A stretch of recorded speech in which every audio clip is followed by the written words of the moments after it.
दोस्तों, आपने जुड़वा लोग देखे हैं, होते एक जैसे हैं पर नेचर में, कैरेक्टर में, फीलिंग्स में सिमिलैरिटी नहीं होती। पर क्या करते हैं लोग, कंफ्यूज कर देते हैं। कुछ लोग समझ ही नहीं पाते हैं कि दोनों में असलियत में अंतर क्या है। यही मुद्दा हुआ अभी जब भारत सरकार ने ई रूपी को लॉन्च किया।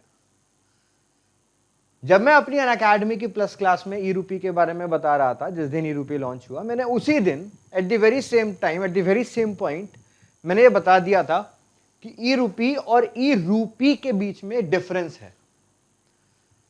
पर मुझे बहुत सारे बच्चों से पता लगा, and even I also observed on YouTube, कि बहुत सारे लोग कंफ्यूजिंग स्टेटमेंट दे रहे थे रिगार्डिंग ई रूपी एंड ई रूपी। मतलब हेडलाइन तो ई रूपी थी, पर जो एक्सप्लेनेशन था वो ई रूपी का था, जो कि आज से 2 महीने पहले लॉन्च हुआ था, मई के महीने में। तो आज मैंने सोचा कि आप लोगों के लिए एक अलग से वीडियो बनाई जाए, डिफरेंस को एक्सप्लेन करते हुए कि असलियत में ई रूपी और ई रूपी में क्या अंतर है। देखो, स्टार्ट करने से पहले मैं एक बहुत सिंपल चीज आपको समझा देता हूं कि इन दोनों के डिफरेंस को समझने से पहले आपको समझना पड़ेगा कि ई रूपी के लिए reserve bank of India responsible है, आरबीआई ने इसको बनाया है, और ई रूपी को बनाया है एनपीसीआई ने, national payment corporation of India. ये वही ऑर्गेनाइजेशन है जिसने हम लोगों के लिए यूपीआई भी बनाया था। अब दोनों में डिफरेंस क्या है, सबसे पहले इसको समझते हैं। ये अभी लेटेस्ट लॉन्च हुआ है ई रूपी, इसको समझते हैं। समझने से पहले you need to also understand कि देश के अंदर एक बहुत बड़ा मुद्दा चल रहा था, और वो मुद्दा था दोस्तों डिजिटल करेंसी का, है ना भाई। बिटकॉइन आया, इथेरियम आया, लिथियम आया, इवन डॉज पे भी आया, डॉज कॉइन भी आया। तो बहुत सारे क्रिप्टो करेंसीज आते रहे। क्रिप्टो करेंसी मतलब, क्रिप्टो का मतलब होता है digital, crypto currency, digital currency, कि आप लोग आज जैसे मोबाइल वॉलेट से रुपीस ट्रांसफर करते हो एक जगह से दूसरी जगह, आज आप यूपीआई से ट्रांसफर करते हो, वो रुपीस की जगह कोई और टोकन करेंसी एक जगह से दूसरी जगह ट्रांसफर हो। अब कोई अगर चीज ऐसे ट्रांसफर हो रही है, उसकी भी वैल्यूएशन हम लोग डॉलर्स, रुपी या अन्य किसी जो लीगल टेंडर है, लीगल करेंसी है, उसकी टर्म में लेते हैं, ठीक। पर प्रॉब्लम ये थी कि bitcoin, Ethereum, they were not government backed. सरकारों ने इन चीजों को बैक नहीं किया। मतलब उन्होंने बोला कि भाई हमारी गारंटी नहीं है, और ना ही इनकी जो वैल्यूएशन थी that was linked with an asset, ना ही वो किसी एसेट से लिंक थी। एसेट से लिंक का मतलब क्या होता है, जैसे मान लो गोल्ड है, आप गोल्ड को सेल करते हो, खरीदने जाते हो, तो गोल्ड के प्राइसेस लिंक होते हैं ना, कि भाई आज 10 ग्राम गोल्ड का इतना प्राइस चल रहा है, तो वो लिंक्ड है और वो लीगली लिंक्ड है।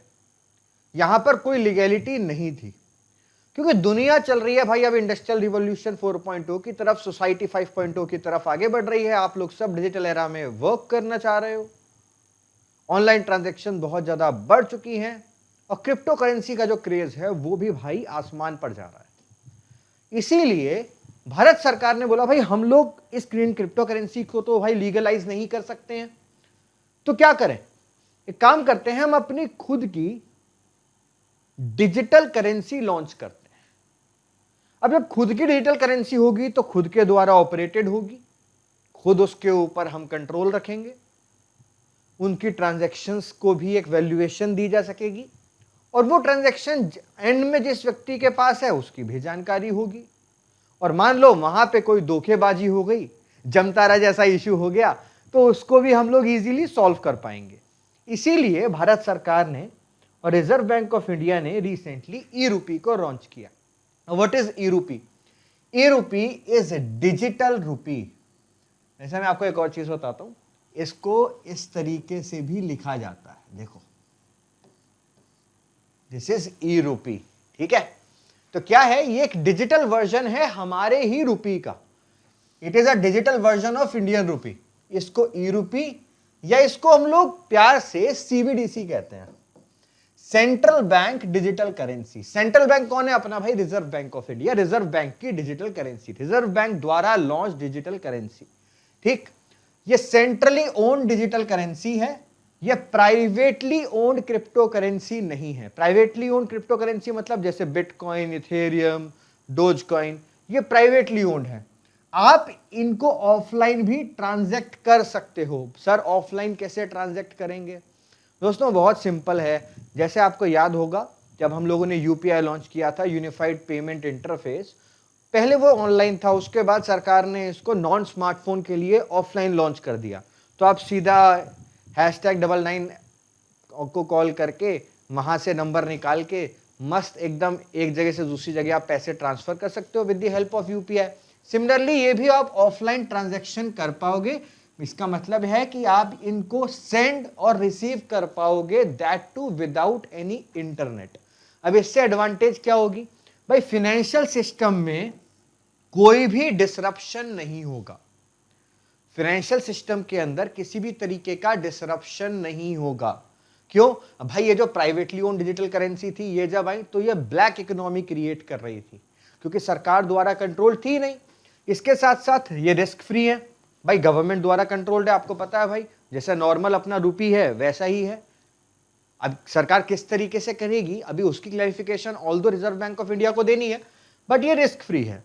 और reasonable anonymity, it offers reasonable anonymity for small value transaction Oaken और फिजिकल कैश। जैसे आप लोग फिजिकल कैश देते हो उसी तरीके से यहां पर भी एनोनिमिटी रहेगी। इशू क्या है? बस यही है कि भाई साइबर सिक्योरिटी, प्रिवेसी का इशू है, डिजिटल डिवाइड हो जाएगा। क्योंकि चलो भाई शहरों में तो लोग अंडरस्टैंड कर जाएंगे, कुछ जो टेक फ्रेंडली, टेक सेवी लोग हैं, दे विल अंडरस्टैंड भाई what is digital rupee because they are already dealing in cryptocurrency. But what about the people who are living in rural areas? तो इसीलिए इस तरीके से हमें वर्क करना है। अब सरकार ने बोला है कि भाई इसको 2 लेवल पे लॉन्च किया जाएगा। एक रिटेल लेवल पे लॉन्च किया जाएगा और उसको बोलेंगे CBDC-R, क्योंकि इसको रिटेल पे लॉन्च किया गया है। और होलसेल में लॉन्च किया जाएगा, उसको बोलेंगे CBDC-W, मतलब इसको होलसेल में लॉन्च किया गया है। ठीक है, ट्रांजैक्शन बेस्ड यहां पर चीजें होंगी। अब जो रिटेल वाला है बात की जा रही है, ये एक टोकन टाइप हो सकता है, और होलसेल वाला अकाउंट बेस्ड ट्रांसफर किया जा सकता है। 10 देशों ने अभी तक CBDC लॉन्च कर दिए हैं। इंडिया इसके अंदर एक नया एडिशन है। 10 देश ऑलरेडी लॉन्च कर चुके हैं, बिकॉज भाई दुनिया में उनके देश के खुद के लोग लगातार क्रिप्टो करेंसीज में अपने पैसे डाले जा रहे हैं। तो उन्होंने सोचा भाई चलो अब अपना ही लॉन्च कर दो। लोगों को अगर ये चीज आसान लग रही है तो उनको थोड़ा सा लीगलाइज किया जाए। कुछ कंट्रीज ने क्या किया, ये जो प्राइवेटली ओन्ड क्रिप्टो करेंसीज थी इनको ही लीगल कर दिया। ठीक, समझ में आया? अब मूविंग ऑन, ई-रूपी क्या है? ERUPI क्या है? What is this ERUPI? सरकार कहती है कि हम लोग भाई डिजिटल पेमेंट के लिए एक सॉल्यूशन लेकर आए हैं। डिजिटल पेमेंट के लिए सॉल्यूशन कैसे? मैं आपको एक छोटा एग्जांपल देता हूं। मान लो you are shopping on Amazon। अगर आप Amazon पे शॉप कर रहे हो तो मान लो आपके पास 3 ऑप्शन है। आप या तो ऑनलाइन पेमेंट करो, ऑनलाइन मतलब या तो आप कार्ड से पेमेंट करो या उसको नेट बैंकिंग से पेमेंट करो। दूसरा, कैश ऑन डिलीवरी आप लोग कर सकते हो। तीसरा, यहां पर गिफ्ट कार्ड का भी एक ऑप्शन होता है। गिफ्ट कार्ड मतलब जैसे मान लो तुम में से किसी का बर्थडे है और मेरा मन किया मैंने तुम्हें 1000 रुपीज का Amazon का मस्त एकदम गिफ्ट कार्ड मैंने आपको गिफ्ट कर दिया। अब उस गिफ्ट कार्ड में क्या होगा, लिखा है भाई यहाँ पे Amazon गिफ्ट कार्ड। अब इसमें मान लो एक टोकन नंबर है, एक नंबर जनरेट हो गया XY125AQ, ऐसे कुछ एक नंबर जनरेट हो गया मान लो। अब ये जो नंबर है इसके साथ 1000 रुपीज जुड़ गए। तो मुझे बिना किसी कार्ड के, बिना किसी कैश के, मेरे पास अगर ये वाला गिफ्ट कार्ड है, इसके नंबर का इस्तेमाल करके मैं वो 1000 रुपीज जो है उनको एनकैश करा सकता हूँ, Amazon से शॉपिंग कर सकता हूँ। ठीक है, वाउचर बेस्ड पेमेंट। इस तरीके की पेमेंट को क्या बोलते हैं दोस्तों? इसको हम कहते हैं voucher based payment. Do remember, this is known as voucher based payment. अब क्या हुआ, ई-रूपी एक प्रीपेड फीचर है जिससे टाइमली पेमेंट हो सकती है किसी भी सर्विस प्रोवाइडर को without involvement of any intermediary. Similarly NPCI ने बोला है कि आप मेरे भी इस ई रूपी वाले इनिशिएटिव से एक तरीके की वाउचर पेमेंट कर सकते हो, प्रीपेड, पहले ही आपने उसके अंदर पैसे डाल दिए और जब आप सर्विस प्रोवाइडर को वो पेमेंट करोगे, बीच में किसी भी इंटरमीडियरी की आपको जरूरत नहीं है।